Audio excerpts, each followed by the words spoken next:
الصلاۃ والسلام علیک یا رسول اللہ وعلی آلک و اصحابک یا حبیب اللہ۔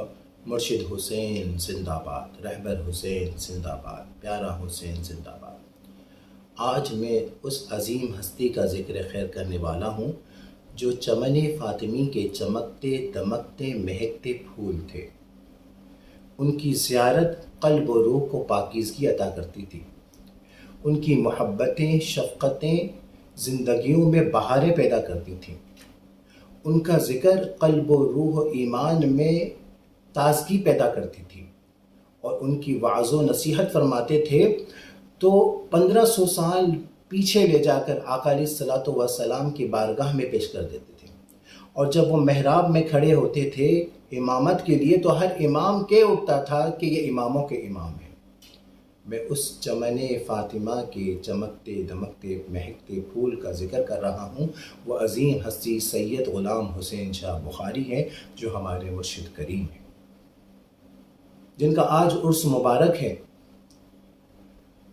آج بظاہر تو وہ ہمارے سامنے نہیں ہیں، لیکن ان کے فیض و برکات آج بھی ہیں ہمارے سامنے، ہم پر سایہ فگن ہیں۔ ہمیں اس طرح یقین ہے جس طرح سورج کی نکلنے کا یقین ہے کہ ان کا کرم، ان کا فیضان، ان کی توجہ آج بھی ہم پر سایہ فگن ہے۔ سورج جو ہے وہ چوتھے آسمان پر ہے، لیکن اس کی روشنی زمین پر پڑ رہی ہے، تو مرشد کریم قمبر شریف میں آرام فرما رہے ہیں۔ ان کے فیض و برکات پہلے بھی تھے، آج بھی ہے، اور قیامت تک رہیں گے انشاءاللہ العزیز۔ آج ان کے اس مبارک کے موقع پر مختلف لوگ مختلف انداز میں ان کا ذکر کریں گے، ان کا عرس منائیں گے۔ کچھ لوگ ان کا ذکر کر کے عرس منائیں گے، کچھ لوگ لنگر تقسیم کر کے ان کا عرس منائیں گے، کچھ سبیلے تقسیم کر کے، سبیلے لگا کر، پانی پلا کر ان کا ذکر خیر کریں گے۔ میں ان کی تعلیمات کا ذکر کر کے، جس مشن پر وہ ساری زندگی دین اسلام کی، اللہ اس کے رسول اللہ صلی اللہ علیہ وسلم کی محبت کی، دین کی خدمت کرتے رہے، اور اتنی خدمت کی کہ ان کی خدمت خلوص کی وجہ سے بارگاہ خداوندی میں اتنی مقبول ہوئی کہ اللہ رب العالمین نے ہر مومن کے دل میں ان کی محبت کو القاء کر دیا۔ چاہے وہ نقشبندی سلسلے سے ہو، چاہے وہ سہروردی سلسلے سے ہو، چاہے وہ چشتی سلسلے سے ہو، چاہے وہ قادری سلسلے سے ہو، کسی بھی سلسلے سے تعلق رکھتا ہے، جب بھی اس کے سامنے سائیں مرشد کریم سید غلام حسین شاہ کا ذکر ہوتا ہے تو اس کے زبان سے نکلتا ہے، اس کے دل سے نکلتا ہے اللہ اللہ اللہ، اور رسول اللہ صلی اللہ علیہ وسلم کی محبت کی بات کرتا ہے۔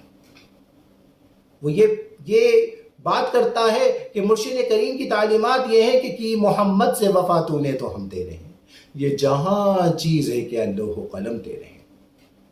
یاد رکھیے، شخصیتیں نعروں سے نہیں بنتی ہیں۔ ہمارے یہاں ایک مشہور ہے، معروف ہے، ہم یہ سمجھتے ہیں کہ شخصیتیں نعروں سے بنتی ہیں، ایسا حقیقت میں نہیں ہے۔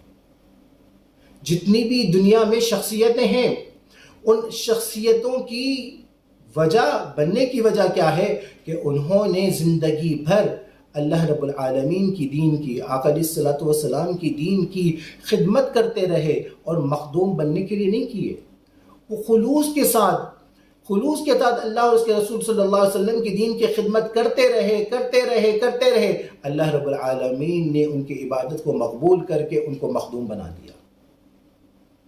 مرشد کریم نے ساری زندگی ہمیں علم کے ذریعے، عمل کے ذریعے، ریاضت کے ذریعے، تقوی کے ذریعے، پرہیزگاری کے ذریعے ہمیں علم دین بھی سکھایا، ہمیں ہمارے ظاہر کو بھی پاک کیا، ہمارے سوچ و گمان میں پاکیزگی بھی پیدا کی، اور ہمیں قد افلح من تزکا کے مصداق بھی بنا کر ہمارے باطن کو پاک کیا۔ کیونکہ ان کا سبق ہے کہ اگر باطن پاک ہوگا تو عبادت کام آئے گی، اگر باطن پاک ہوگا تو ریاضت کام آئے گی، اگر باطن پاک ہوگا تو سجدے مقبول ہوں گے، اگر باطن پاک ہوگا تو عبادت مقبول ہوگی، اور اگر باطن بیکار ہوگا تو ساری عبادتیں، ریاضتیں، سارے معاملات بیکار و بے مقصود ہیں۔ ان کے یہی ان کے اسباق میں سے ہے کہ باطن کو پاک کرو. انہوں نے ہمیں علم دین کے ساتھ ساتھ ہمارے باطن کو پاک کر کے، ہمارے سوچ و گمان کو پاکیزہ کر کے، ہمارے روح اور ہماری گھٹی میں آقا علیہ الصلوۃ والسلام کی محبت کو اس طرح پیدا کر دیا کہ ہمیں اہل محبت بنا دیا. ہمیں یہ سبق دیا مرشد کریم نے کہ باطن پاک ہوگا تو آنکھ گناہ نہیں کرے گی، باطن پاک ہوگا تو زبان سے گناہ نہیں ہوگا، غلط بات نہیں ہوگی، باطن پاک ہوگا تو ہاتھ غلط کام نہیں کریں گے، باطن کی پاکیزگی کے سبب پاؤں غلط کام کے لیے نہیں چلیں گے. اور جب باطن پاک ہوگا تو دل میں اللہ اس کے رسول اللہ صلی اللہ علیہ وسلم کی محبت ہی محبت ہوگی. اور یہی محبت تو ہے کہ محمد سے وفا تو نے تو ہم تیرے ہیں. یہ جہاں چیز ہے کیا لوح و قلم تیرے ہیں. وآخر دعوانا